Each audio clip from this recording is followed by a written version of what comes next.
अस्सलाम वालेकुम नाज़रीन, मैं हूं यम वाजिद। 7H न्यूज़ में आपका खैर मकदम है। नाज़रीन, आप तमाम को 7H न्यूज़ की जानिब से रोशनियों का त्यौहार दीपावली मुबारक हो। शहर कोलकाता में वाक़ LIC बिल्डिंग में भयानक आतिशज़दगी का वाक़या पेश आया है। पेश है इस मामले पर 7H की ये ख़ास रिपोर्ट। हावड़ा यानी कोलकाता, जहां ज़िंदगी कभी रुकती नहीं और आज दीपावली होने की वजह से ट्रैफिक का बहाव यहाँ ना के बराबर रहा।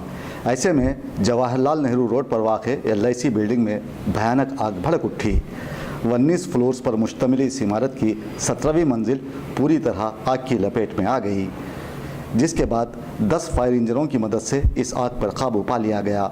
आज छुट्टी होने की वजह से यह इमारत पूरी तरह खाली थी। ताहम किसी जानी नुकसान की कोई इत्तला नहीं, लेकिन आग लगने की अहम वजह शॉर्ट सर्किट बताया गया है।